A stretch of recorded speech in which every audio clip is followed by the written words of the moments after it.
And we are live. Welcome back, everybody.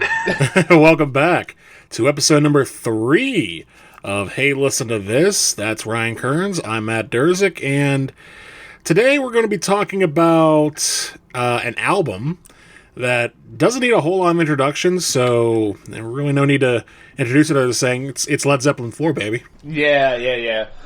Now, Led Zeppelin, they were a band that I really got into in high school. For those of you who were detailed listening with the previous episode that we had, you picked up that I had friends in marching band who really were into Led Zeppelin. They thought that Led Zeppelin was the greatest band of all time. And then even several years later, when I was in college, I had a friend who basically said that at some point, guys generally choose whether AC/DC or Led Zeppelin are the best bands of all time. And sufficient to say, I went through my AC/DC phase and they were one of my favorite bands, but Led Zeppelin, kinda, to be honest with you, I don't know. I know they have a very, they're a big band. You can't get much bigger than Led Zeppelin. I mean, maybe the Beatles, but I don't know, man. I think I was soured on, the hype that I saw in high school for them. So, yeah. So, what's your relationship with this band, man? My relationship with them is relatively similar. I mean, I grew up listening to them and realizing that, hey, these few songs I'm hearing, songs like Rock and Roll or, the Immigrant Song or Whole Lot of Love, stuff that was played constantly back then on, certain classic rock stations as opposed to today when they're still being played constantly on certain classic rock stations. All of a sudden I listen to this and I'm like, okay, well, let's listen to the whole album. And really, 4 was the first one I listened to front to back that I can recall. And that was sort of my introduction to Led Zeppelin. And I think it's kind of a basic thing to say in that regard. Of course, the one with Stairway to Heaven on it. But realistically, I don't know. I mean, we'll get into which tracks are our favorites and which aren't our favorites over the course of the next few minutes. But yeah, after that, I got into the rest of their discography, or at least the front half of their discography. I think the only Led Zeppelin albums I haven't listened to in full, well, actually, there's probably a few now that I think about it. I haven't listened to 3 the whole way through. Okay. I haven't listened to... What about Coda? I have not listened to Coda the whole way through. I don't think I've listened to In the Outdoor all the way through, and Through the Outdoor all the way through, or Presence. How about Physical Graffiti? Physical Graffiti I have. I have listened to Physical Graffiti. I actually listened to it for the first time a few years ago on cassette, believe it or not, while I was out driving. So yeah, there's a few cuts off there that I've come to really, really like. But 4 stands, I think, not just in a Zeppelin sense. Well, again, we'll get to that, but I think that's the one album which everybody sort of recognizes as the Led Zeppelin album. It's the one that even non-Zeppelin fans are like, okay, I know that album. I know what that album's about. Yeah. And for reference points, the very first experience that I had checking out Led Zeppelin myself is around the time that they released the compilation Best Hits album called Mothership. It was an excellent introduction to Led Zeppelin as a whole. And from there, I might have picked and choose a couple different albums, but again, let me reference the fact that they were overhyped in high school. So I never really dug into them so much.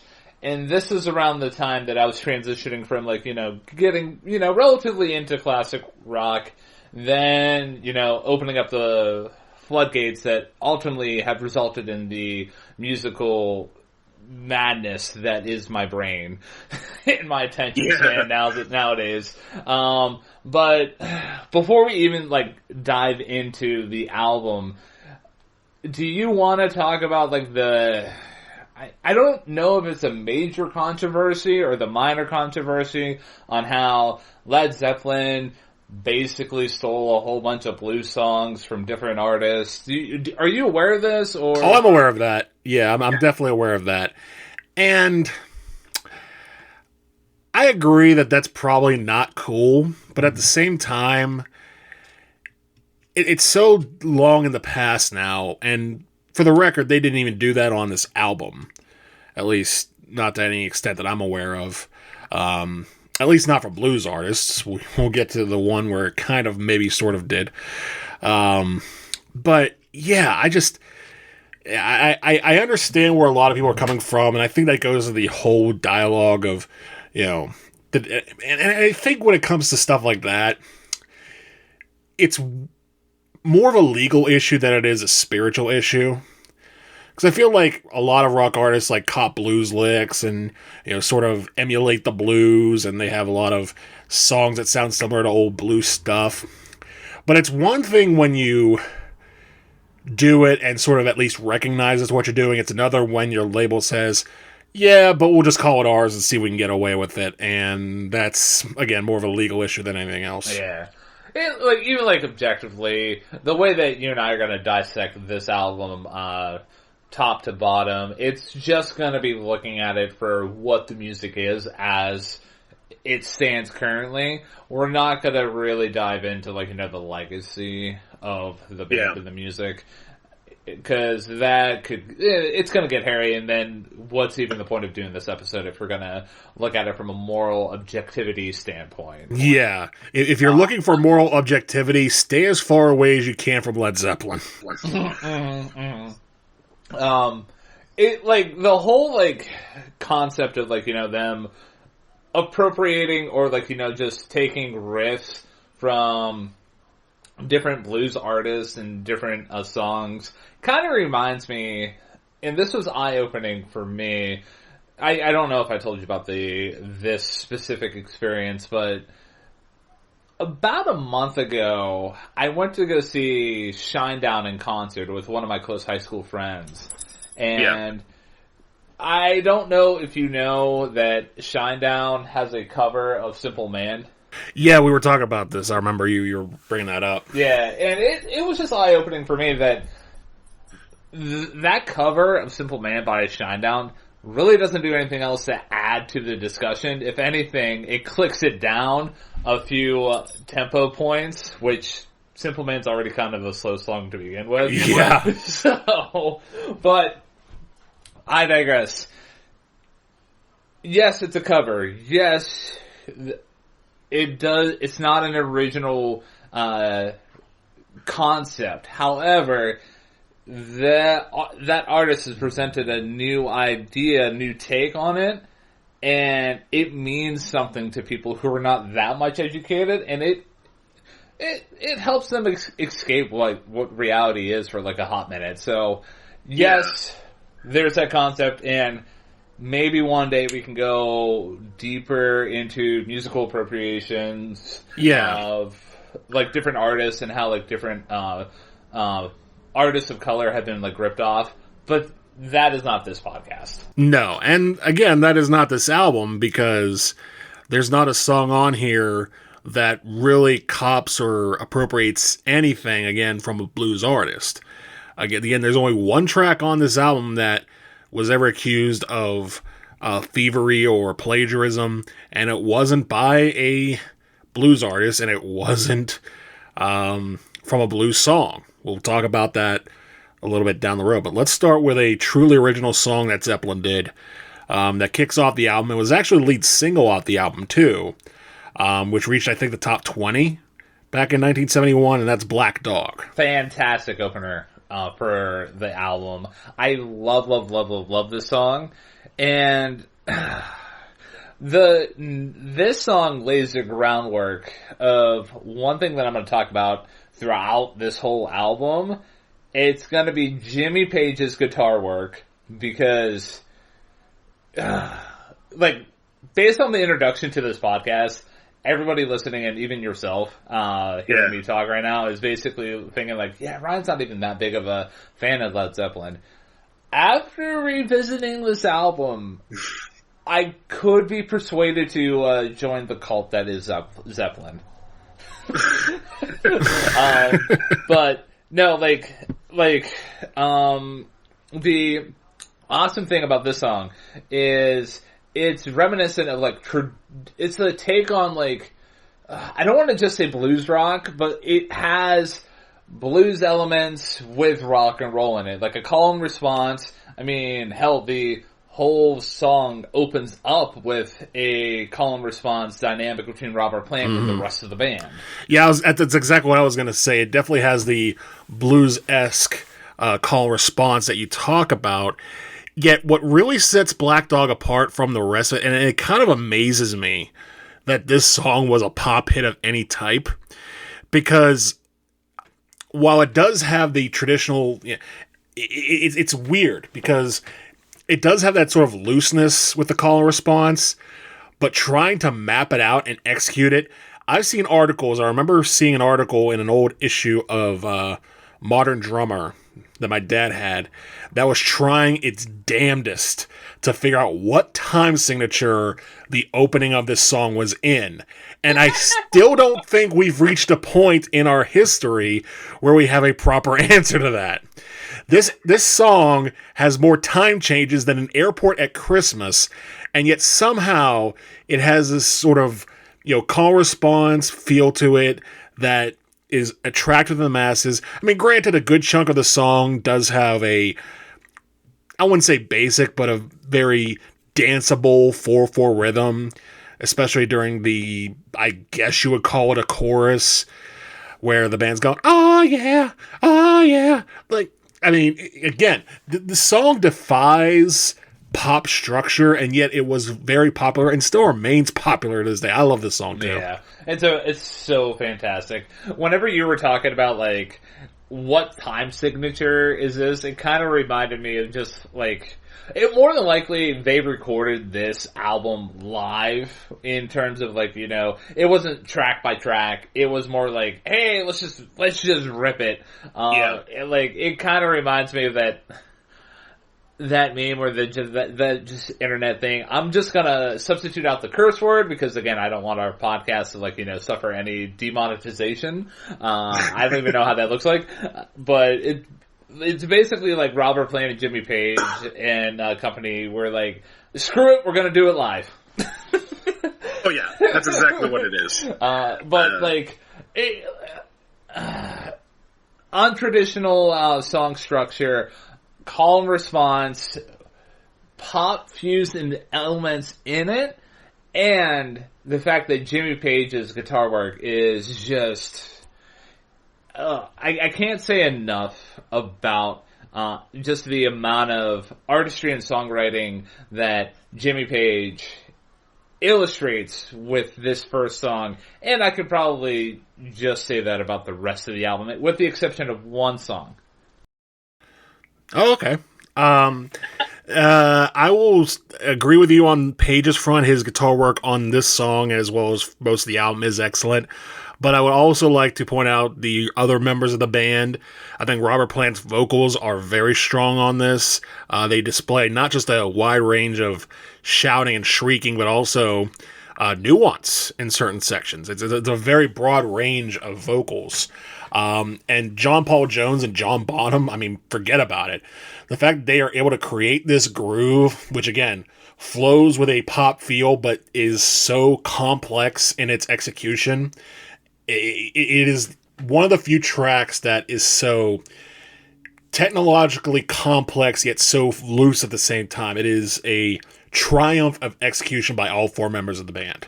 Look at us, talking about a song that's been old as time and talked about over and over again, and both you and I, as music nerds from different backgrounds, let's be honest, are just loving this song. And this is just the first song off the album.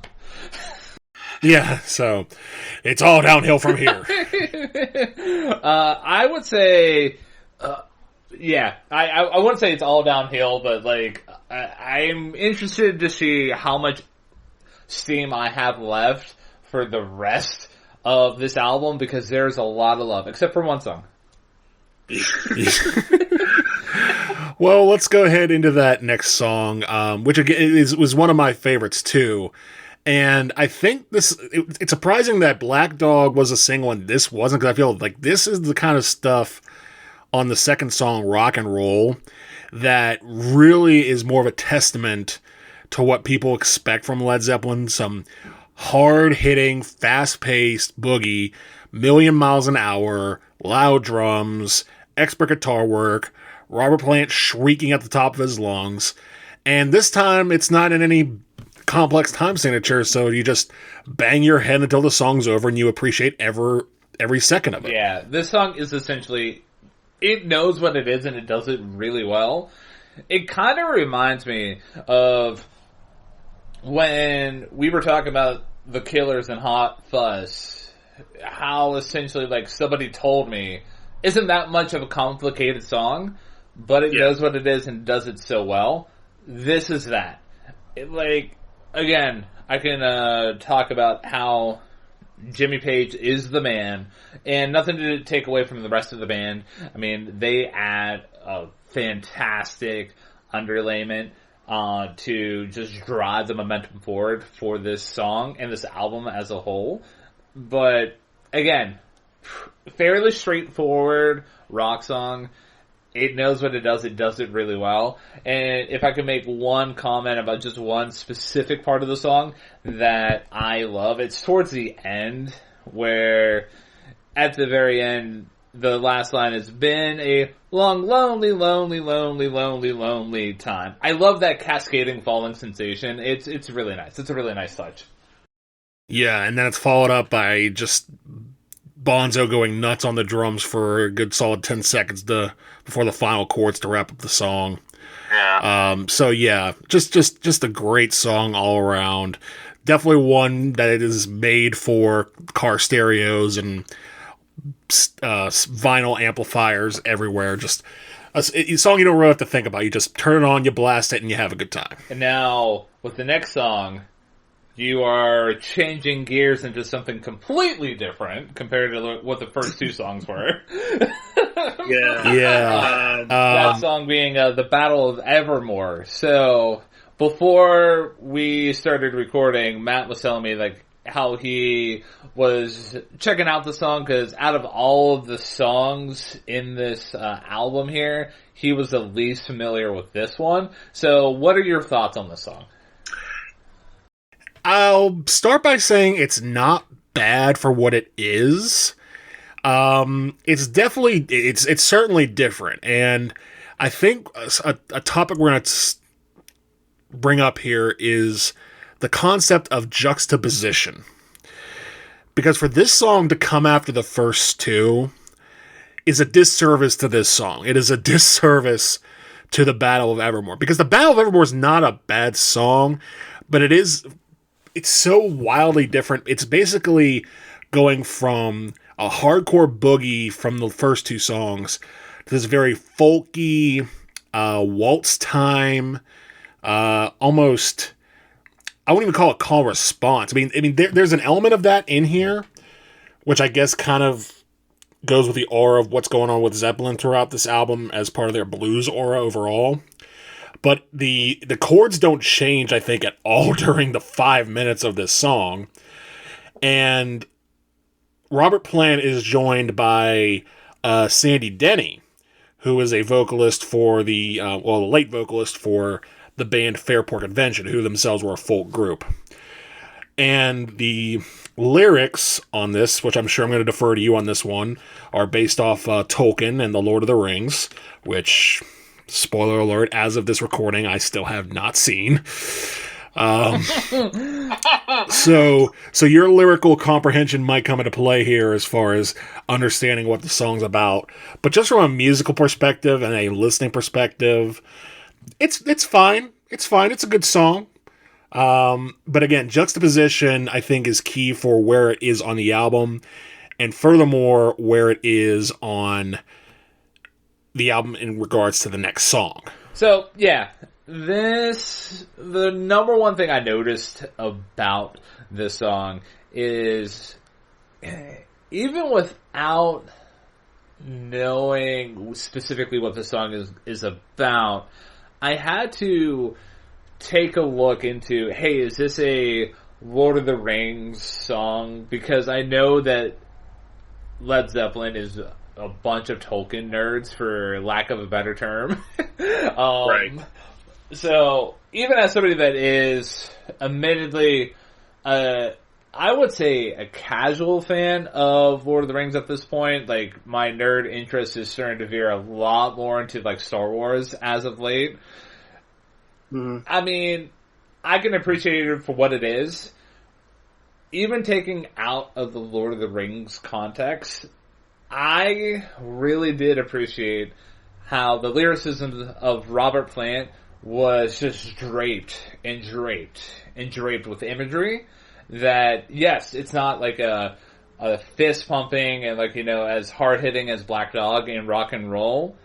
However, these kind of songs, and even like a song later on, like Going to California, really just invite the listener in just to, like, sit down and just go on the journey with Mr. Plant and Mr. Page. The nice back and forth between him, the acoustic guitar, and the mandolin in this song, it's pretty nice. Is it something that I'm gonna put on outside of listening to the whole album? Not really. It's not going to be a song that, I'm in the car and I'm like, man, I got to add the Battle of Evermore to my playlist here because it's going to help me get ready for the day. No, not really.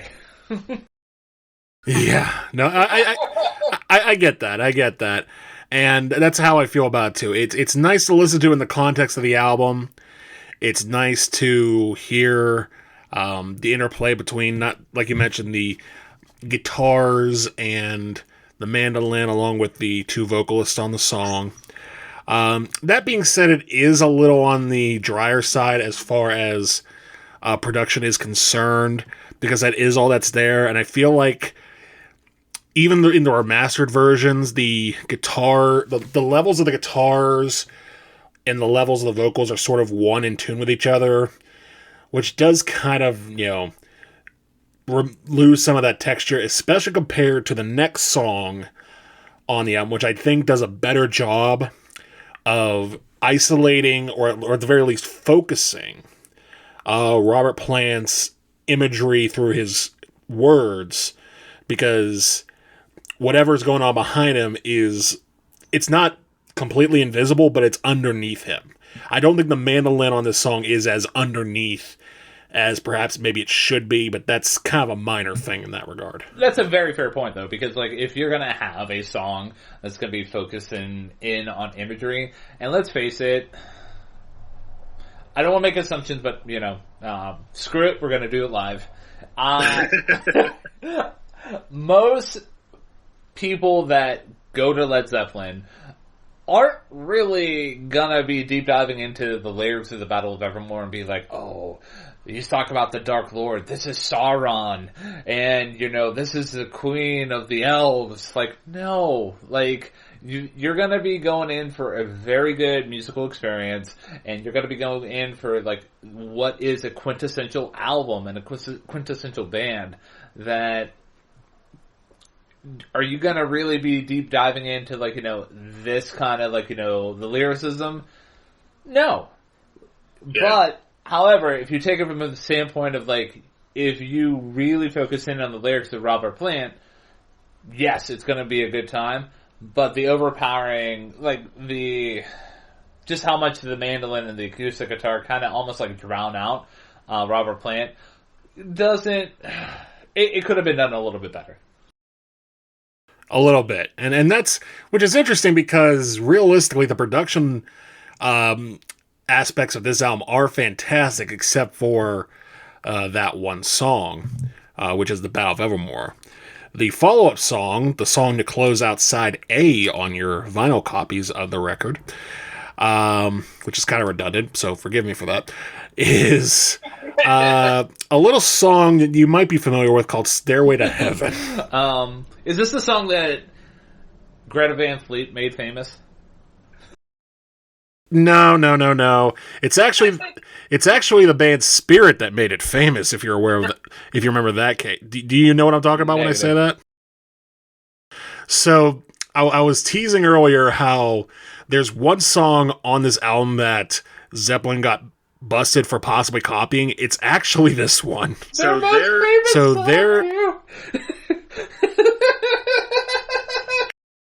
And honestly, there's a case to be made here.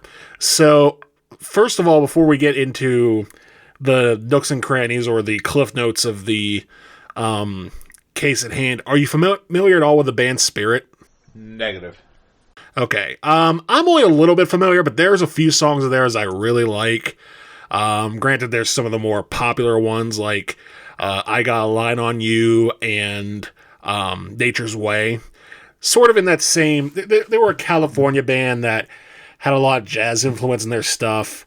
Kind of out there, but definitely more in the psychedelic hippie type of California rock for the late 60s and early 70s. Not a major commercial success, and not necessarily a critical darling either, but again, there's a couple of songs I like. But one song they did was a song called Taurus, like the sign Taurus, the astrological sign. Yeah. It's an instrumental, and the acoustic riff that it opens with is almost verbatim the same acoustic riff that starts Stairway to Heaven. And I did not realize that until I listened. I was like, oh my, that's actually quite blatant. Now, that could be a matter of a couple things. Because, on the one hand, yeah, if you did your homework, maybe you shouldn't have done that. On the other hand, the actual motif, the instrumental interlude that starts Stairway to Heaven and or Taurus, not necessarily the most complex structure in the world. And I'm not a guitar player, so I can't really dive too deep into they should have done this. But it's just, it's a very basic pick structure. I'm pretty sure you probably know someone in high school who was able to master that opening like it was nobody's business. I will say, though, there's not much else that could be said about this song. It's probably been talked about forever and forever on repeat. But heck, here I am as a 33-year-old white male in America gonna be talking about this song. But I, as a musical nerd, am a sucker for progression. So this is a big song. It is probably one of the biggest songs in the world. And I feel like it's a slow burn song. It starts out with a nice, vocal, guitar, and flute, and it just keeps building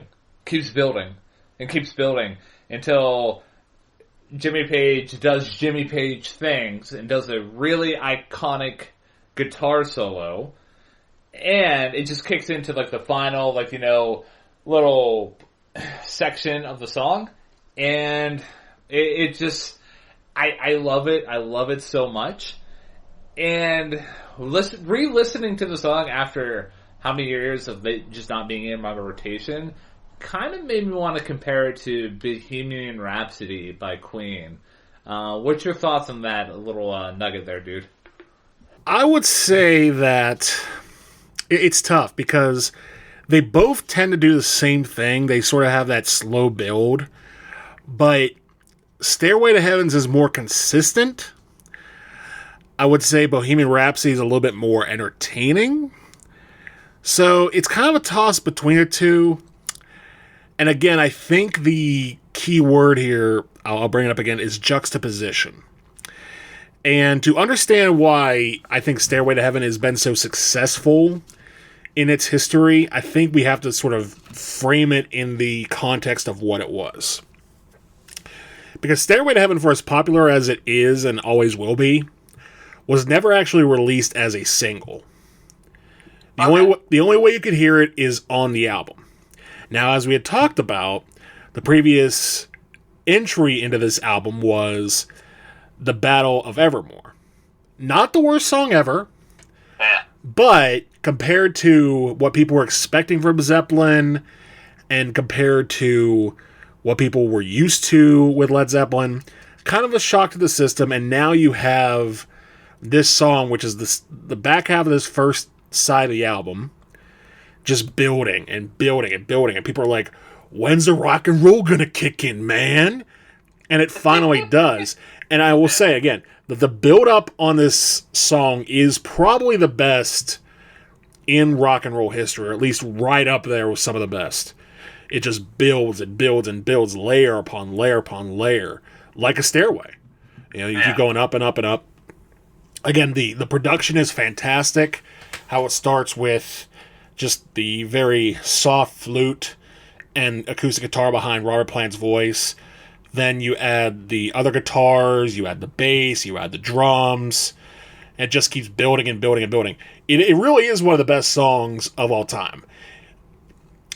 I would probably say structurally and prophetically, it's probably a little bit better than Bohemian Rhapsody. But again, Bohemian Rhapsody is more entertaining. There's a lot more intricate execution there. It's a toss-up. I mean, on a personal level, it just depends on the day. I would personally tend to lean more towards Bohemian Rhapsody, and I don't know if that's just a matter of, you know, Queen's not as, you know, overhyped as Led Zeppelin or whatever my brain decides to think that day. But but again, I think but between the two, it's a toss-up, and again, this was a few years before Bohemian Rhapsody was even released. I don't even think Queen had released their own album yet when Stairway to Heaven came out. So for a song to have that build in 1971, I think the only other songs anywhere near that at the time, I don't know, maybe Layla by Derek and the Dominoes, Hey Jude by the Beatles, even that I wouldn't put in that same category. Just a one-of-a-kind song for its time, and certainly very much a synthesis, I think, of Led Zeppelin as a whole, going from the sort of, you know, folky lyricism to the hard rock at the end. It is sort of a, you know, a thesis in of itself, sort of a summary paper about Led Zeppelin itself. Yeah. And even objectively, now that I'm thinking about it, man, like, comparing Stairway to Heaven to Bohemian Rhapsody, you can make the argument that it's comparing apples to oranges, because it's... Stairway to Heaven is one complete unit of a song. It knows what it does. It's a slow burn, and it ultimately ends up in a rocking place. Bohemian Rhapsody, it's essentially like a stew, where, like, you know, you take different parts here that weren't originally meant to be... Again, I could be wrong. I'm a human being. But they weren't originally meant to be like a complete song, but the band just kind of glued them together and said, oh, hey, this actually rocks pretty hard. So, and I would say you are absolutely correct, and Bohemian Rhapsody is a little bit more entertaining. The music nerd inside of me likes Stairway to Heaven a little bit more, but that's because I'm more inclined to like slow burns a little bit better.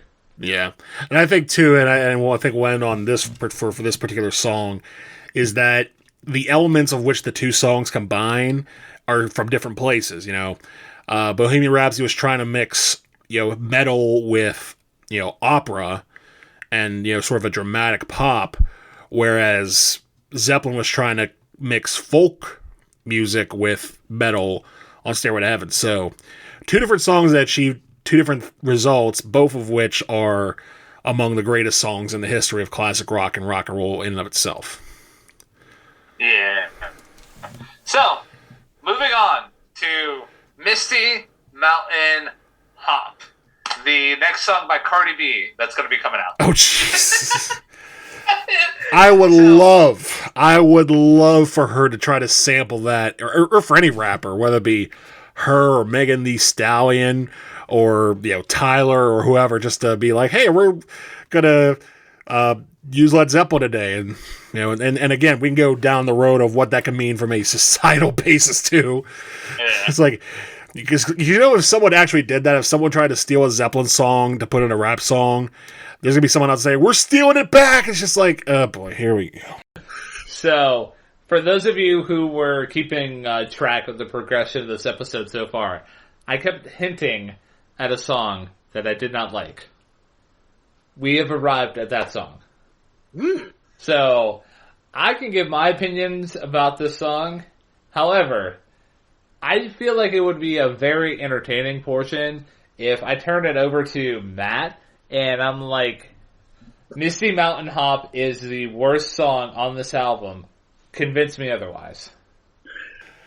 That's a good thing. Because I will start by saying I like this song. I understand, but at the same time I understand why it may be considered the worst. It's not the most original. As far as the groove songs on it, it is in the lower tier. But I it's tough. I think there's just a weirdness to it that I like. The weirdness of the vocals. We talked on Black Dog about the call and response. There's something like that here. Isn't on the same level as Black Dog, not necessarily. But I still think there is. I would say it's a solid Zeppelin album cut. I really like the keyboards on it that start the song. But I mean, critically, I can't defend the song to a point where I can be like, oh, it's as good as Black Dog. It's as good as rock and roll. It's, covers, Tolkien's imagery better than the Battle of Evermore. I can't legitimately do that. All I can sit here and say is I like the song. I think it does boogie pretty well. I like John Paul Jones's keyboards on it. I think Bonham does a good job. I think the harmonies on the call as opposed to response sort of have a weird sort of outward funkiness to them that is kind of attractive. But I'll also admit, as far as like songs on this album in particular, it's firmly in the bottom half. Yeah, and as I've aged and matured musically, I've identified that there's been a couple instances where I've been called music that I thought particularly sucked as, hey, this is the worst music ever. You are an idiot if you like this music. Now I'm kind of taking the approach of, isn't for me.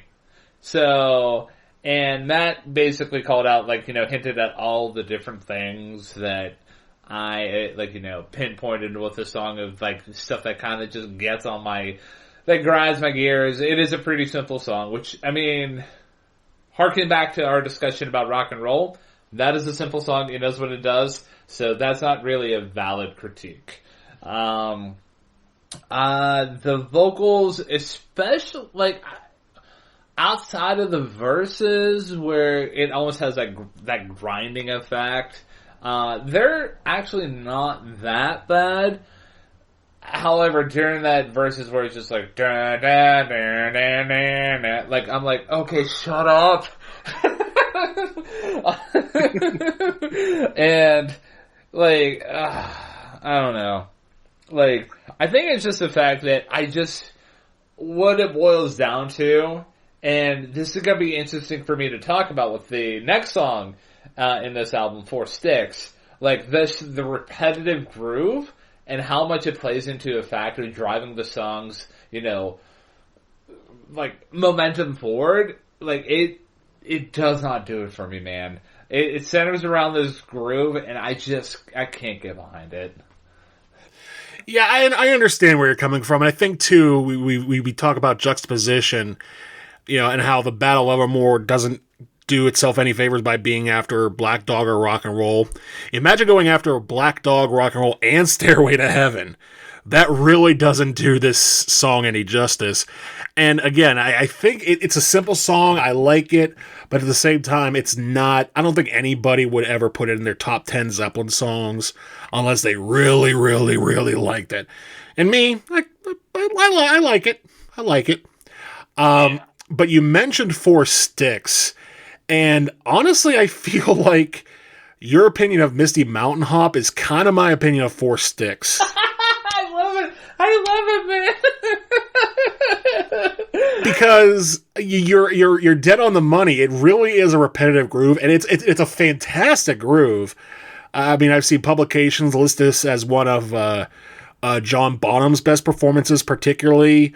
I think the guitar work by Page and Jones are fine, but realistically, here's the issue with this song.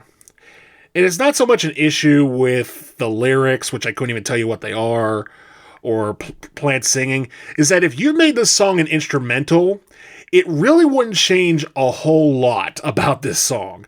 Because it is just kind of a groove that just sort of goes on. And again, good groove, but that's kind of all it is. Yeah. And one thing I made a note of, like, this song in particular, is definitely a whole band atmosphere. And this groove, again, subjective opinions, like, anybody can tell me that I'm wrong and I'm an idiot, but, I mean, you're wrong. However, like, it just connects it just flows a lot better. It's a lot more, like, it's a better groove than Misty Mountain Hop. And yet, the one lyric that kind of did stick out to me is when Robert Plant was talking about, like, owls crying at night.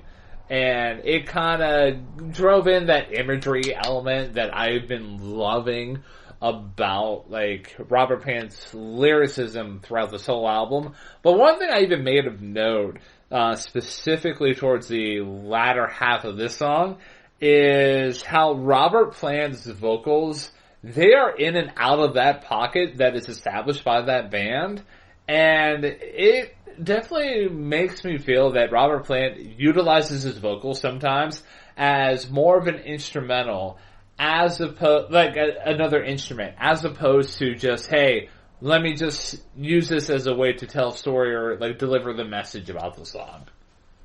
That's a valid point. I like that. I do agree that Plant definitely does it. I think he did that a lot in earlier Zeppelin songs. The first ones that come to mind already are songs like You Shook Me and Babe, I'm Gonna Leave You, in which he sort of screamed. A Whole Lot of Love you can probably throw in there too, as songs that sort of groove, and he sort of howls like Page's guitar, and they're sort of one and the same. But in regards to Four Sticks, I don't think his... I mean, I'll have to take a listen to it, because I haven't listened to this track in a while, but I will say that, just from what I remember of it, the groove sort of just drowns everything out. And again, I think it may more or less be a production thing than an actual band thing. Because I said that about the Battle of Evermore too, where Plant's vocals aren't as pronounced on Four Sticks as they are on, again, something like Misty Mountain Hop or Black Dog, or even Rock and Roll, which that song, I mean, you want to talk about a groove that is hard to scream over? I mean, that's probably the biggest groove on the album. Well, except for one, we'll get to that.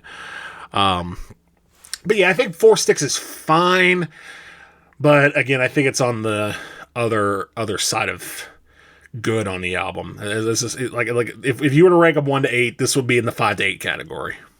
Before we even kick it into before we go to California, I just can't keep help but thinking, like, our first episode was Hot Fuss by the Killers, and oh hey, incredibly front-loaded album.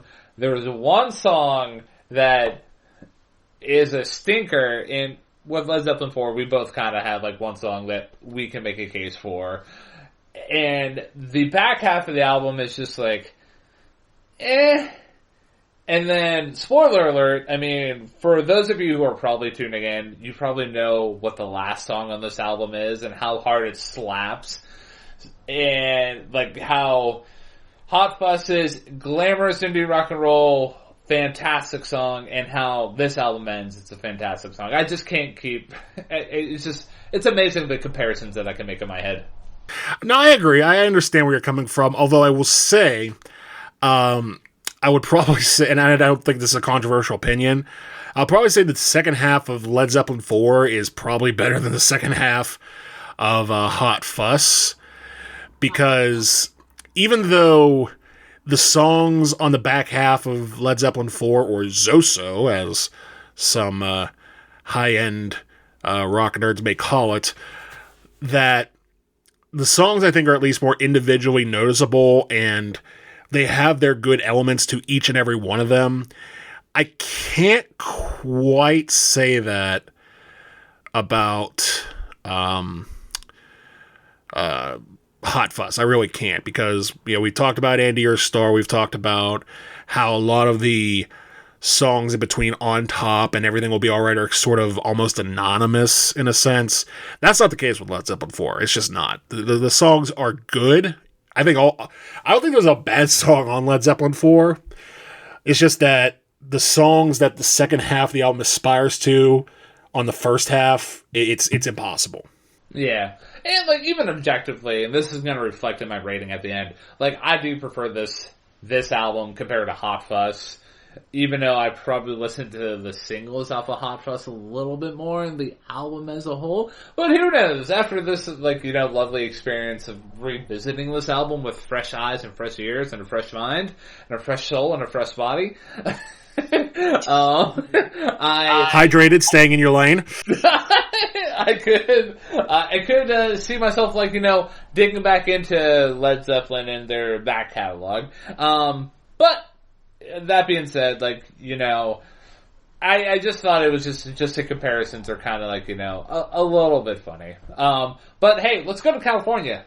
Let's do it. Going to California. So I really don't have that much to say about this song. I don't know if it was just, another case of it is what it is. I mean, it's definitely a great, easy listening song. The imagery is spot on. And, I mean, it's just the songwriting and just the acoustic guitar work. It's pretty nice on the ears. I agree. I would say, maybe with the exception of the last track, the imagery is probably the most relatable of any of the songs on the album. Because, I mean, not every one of us could envision, being in Mordor and being among the ring race. But hearing about a friend moving away to a new town, that's something we can all relate to in a sense. And I think the album does a very good job of pushing that out there. I would say, as far as the 3 folk songs on the album, this would probably rank number 2 out of 3. Ahead of Battle of Evermore, behind Stairway to Heaven. I mean, it's just a solid folk tune. I think Plant singing on it is fantastic. And there's really not much else. I mean, Bonzo takes the track off. Page plays fun on acoustic. I'm not sure how John Paul Jones factors into the song, but if he does, it's good. Yeah, I mean, it's pretty good. Yeah. The more and more I think about it, the more and more I'm like, I should really kind of dig into the lyrics and, like, the symbology in the Battle of Evermore. But I don't really have the time and just the energy. And, I gotta take care of a rescue dog that you guys have probably been hearing in the background a little bit. So, like, ain't nobody got time for that, especially with how the ending of Ahsoka, the Disney Plus TV show, ended, and how, like, my mind's blown. But, I mean, this is not going to be a Star Wars podcast. I was about to say, this podcast brought to you by... But, that being said, it's good, and I commend the band for showing off their songwriting chops, for, like, including songs like this, and just even, like, specifically this, not even considering, like, Stairway to Heaven or the Battle of Evermore. It really does show the many facets of what Led Zeppelin can bring to the table. That being said, let's talk about easily, I'm going to call it easily my favorite Led Zeppelin song of all time. The super iconic When the Levee Breaks. Yeah, it's up there for me too. And I've actually seen no fewer than 2, if not 3, publications. I know Robert Kreisgau online has said this. I believe the Rolling Stone album guide from, I think, 1991 has said this as well. Or it might have been 1992, whichever, doesn't matter. That this song is actually the best song on the album and is the most Led Zeppelin song that there ever was. Which I can agree to that. I mean, basically it's bluesy and it's metal without being, forced. It is a very good synthesis of old blues music and new metal sound, at least for, again, 1971. Yeah. Although, really, I can't think of too many metal songs after that have really been in as touch with the blues as that one is. Yeah, and I can get into... There's going to be so many nerdy things I love about the song that I can share with you, especially after really just super analyzing it for the sake of this audio entertainment platform that we're doing for everybody that's listening to us right now. But, the song begins with just the most iconic drum opening, I mean, I'm sure you could probably name off a couple of super iconic drum openings to a song. I mean, I was about to say, because I don't even know if it's the most iconic one on this album. I mean, rock and roll might be a little bit more iconic than When the Levee Breaks. I think When the Levee Breaks is better, but I think more people would, if you were to go on the street right now and play the 2 songs, I think more people would recognize rock and roll than When the Levee Breaks. But that's more of a public perception thing than anything else. Those people who get that wrong, I will slap them in the face. Please don't do that. I will break their levee. Don't get demonetized IRL. Anyways, but seriously though, just the way that bass and snare and just that thing just opens up, it is, okay.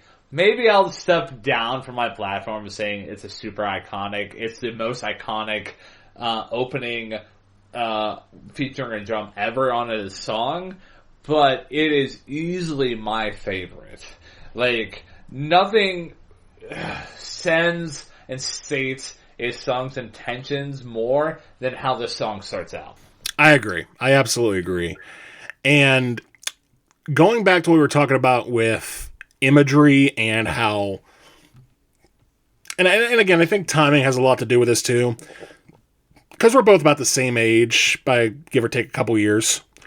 And we both were in our classic rock phase in high school, so we probably listened to this for the first time around...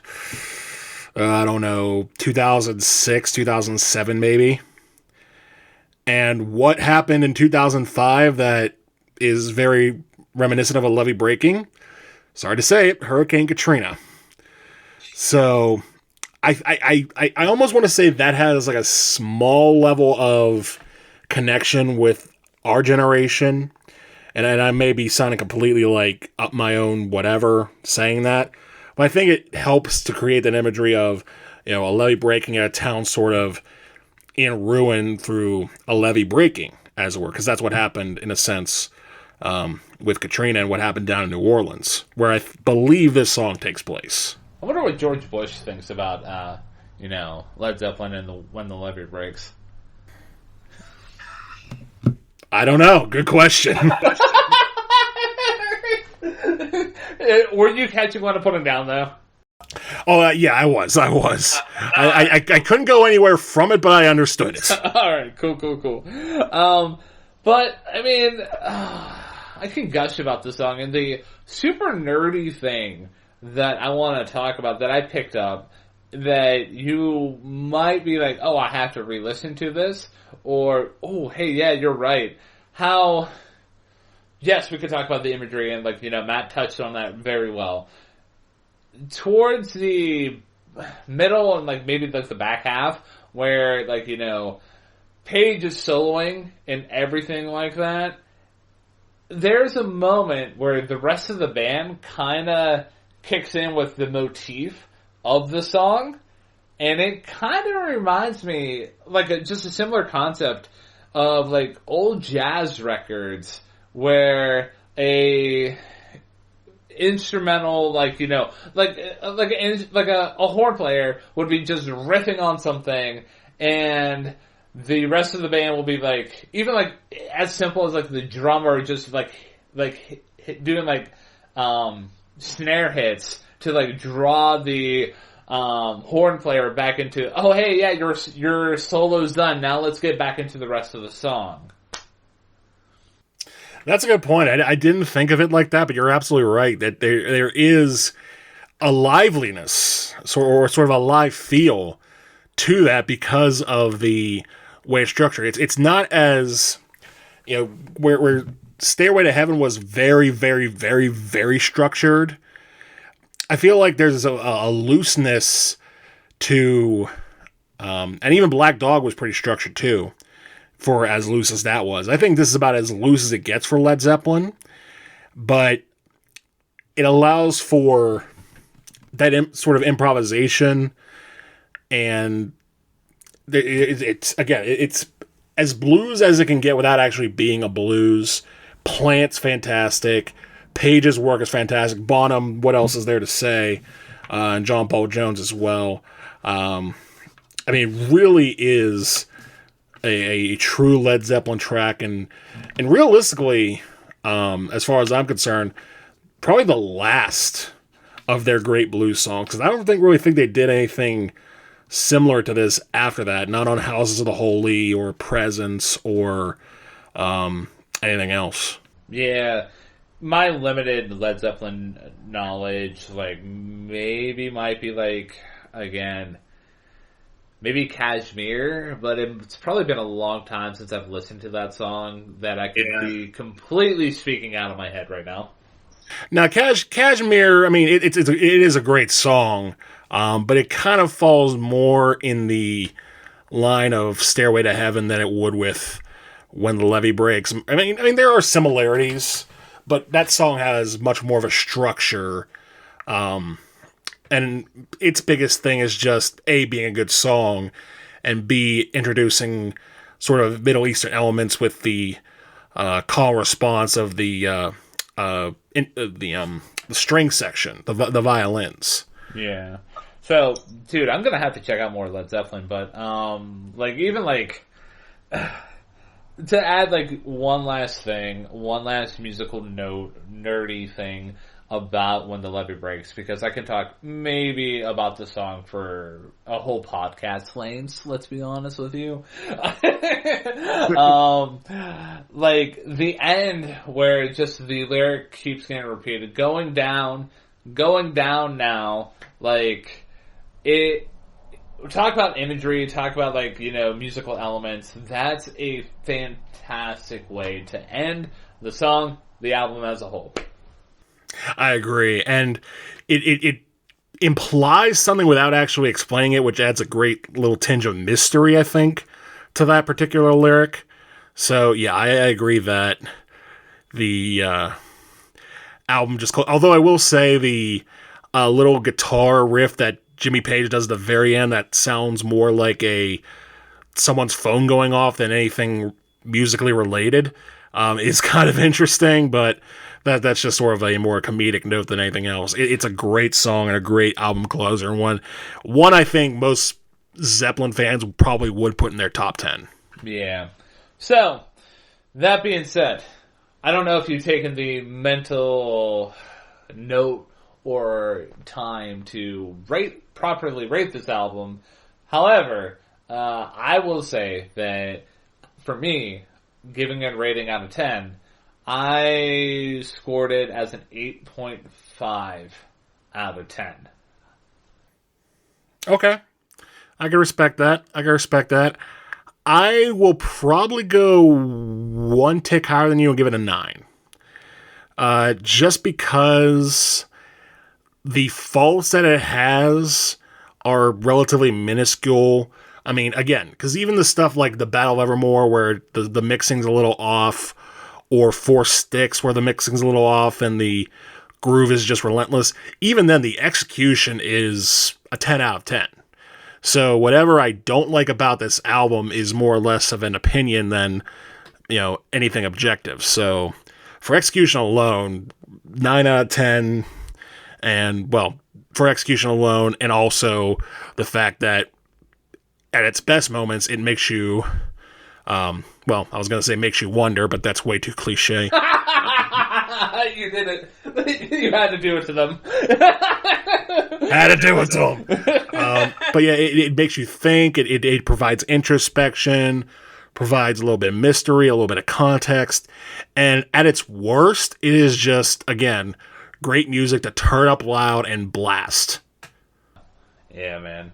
So, for those of you who are, rediscovering Led Zeppelin for the first time, and this is a completely new concept that I kind of just came up with, and we might do this for future episodes where we talk about albums, I would like to give an album recommendation from here, in terms of, whether it's, specifically from this artist, and saying, hey, if you like this, check out this album from this artist.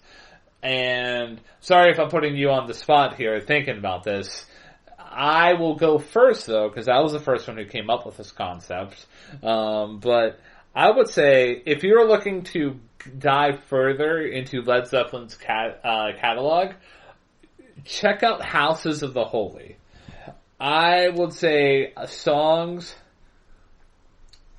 like The Song Remains the Same, Over the Hills and Far Away, Dire Maker, No Quarter, fantastic songs. And personally myself, I own this record on vinyl, and I'm kind of ashamed to say, I don't know, songs, off the top of my head, Dancing Days, The Ocean, The Crunge, and I'll even say the Rain Song are completely, memory hold songs for me. But maybe now that I'm, not as annoyed by how much they're hyped up, I could maybe open myself up to the experiences of becoming a Led Zeppelin fan and joining the Zeppelin cult. I respect that. I mean, I don't think I've ever listened to Houses of the Holy front to back, but I think I would probably do myself a service by doing that. I would say for those wanting to get into Led Zeppelin, or if they listen to Led Zeppelin IV and be like, hey, I want more of that good stuff, I would actually take them back to Led Zeppelin II. Because I feel like that is an album that's somewhat similar to this album as far as context of what it provides. A little bit of blues, a little bit of folk, a little bit of Tolkien. But I feel it also provides a historical context of where Zeppelin came from. Because on that album, they were still trying to find their own sound, but they did cover a couple songs on there, like the Lemon Song, like Whole Lotta Love in a sense. Very much not fully original yet. So I would say for those who want to sort of get an idea of how 4 came to be, go back to 2. And I know that's true in both Zeppelin and in Math, but that's what I'm going to say. So yeah. So,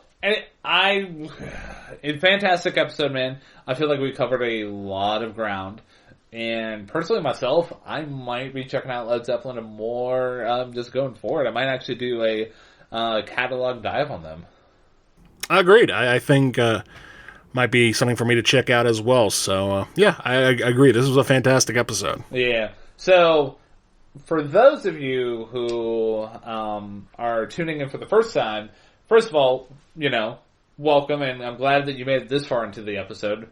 I'm glad that me and Matt didn't, bore you or turn you off to music commentary. But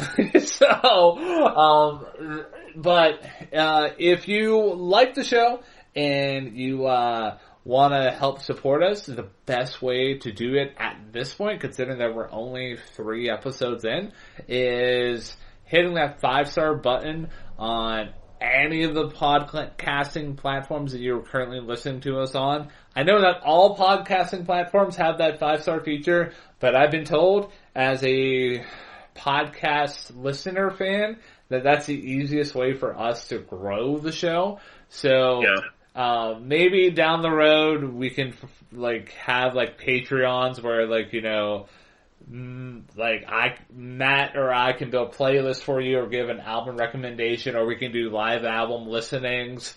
That would be kind of cool. But right now, like, if you're looking to support us, just giving us a 5-star review is just going to be the easiest way for the algorithm to pick us up. Right. And as always, you know, word of mouth is always nice, you know. Tell a friend, tell a relative, tell someone you think might be interested in music to, you know, give us a listen as well. Yeah. And we are currently looking to build up the social medias, and we're going to have a email box that you guys can drop episode suggestions on. Me and Matt are still working on a collaborative thing where we're coming up with episode ideas on the fly here. But if you guys have an interesting concept, we can drop it into the bucket, and me and Matt could be like, hey, let's talk about, like, you know, 1970s Scottish folk funk metal.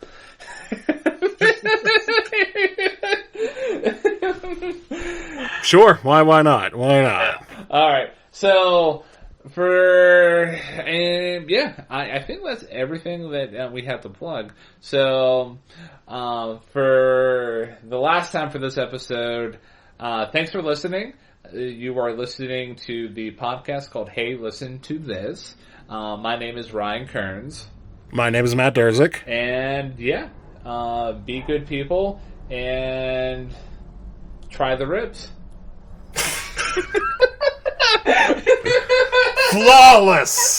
Flawless!